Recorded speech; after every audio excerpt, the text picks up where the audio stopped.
Jean Auroux, bonjour. Bonjour. Bienvenue et merci de cette présence et de la fidélité à Salon CE. Alors aujourd'hui, contrairement à la dernière fois où nous nous étions rencontrés sur le salon d'avant les élections, la majorité a changé. On a entendu une campagne où beaucoup d'engagements ont été pris par celui qui est aujourd'hui président de la République. On a vu une méthode qui a changé avec la conférence sociale qui a été menée par Jean Auroux et la rencontre des organisations syndicales. En revanche, sur le terrain, on s'aperçoit que toujours autant de plans de sauvegarde de l'emploi. On a en tête les Fralib qui occupent leur usine depuis 720 jours aujourd'hui. On a chez PSA quelques milliers de personnes qui vont être licenciées, Doux qui est en dépôt de bilan. Est-ce que le désespoir peut se comprendre chez certains salariés entre les engagements qui ont été pris avant le mois de juin et les effets qui tardent à se faire attendre? Alors, je comprends tout à fait l'impatience. Je ne sais pas s'il faut parler du désespoir, mais les inquiétudes aussi d'un certain nombre de salariés qui voient des plans sociaux arriver et dans des délais relativement courts.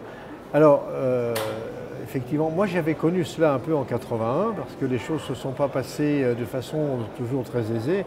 J'étais un des ministres les plus envahis dans mon ministère de la Ve République, ou en tout cas presque. Par contre, c'est vrai qu'il faut regarder le calendrier.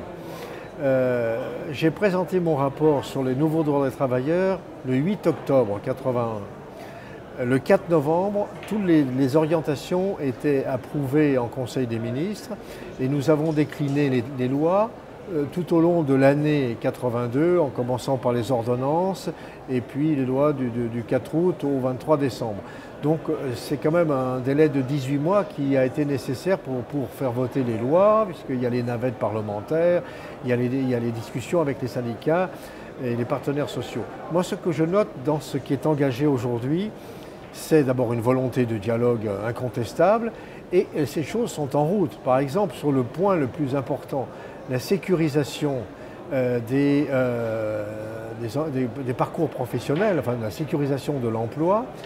Le ministre et le Premier ministre ont envoyé une note d'orientation à tous les syndicats, à tous les partenaires sociaux. Ils ont mission de discuter et ils commencent et se verront toutes les semaines pour essayer de trouver des accords. Et le gouvernement a fixé une date butoir de mars 2013 avec une recommandation écrite de faire si possible d'ici fin 2012.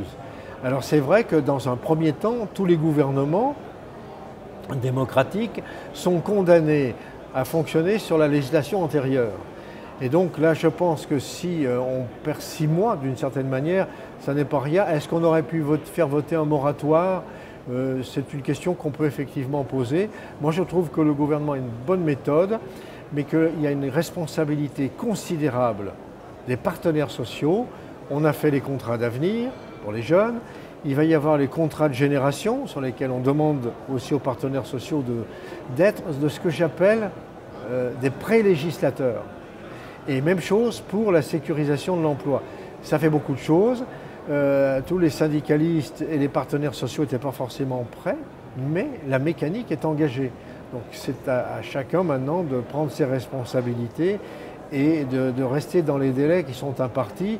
Je pense que si au début de l'année prochaine ou fin de cette année, on commence à faire voter des lois sur la sécurisation de l'emploi, ça ne sera pas si mal que ça. Moi, mes textes ont attendu quand même un peu plus.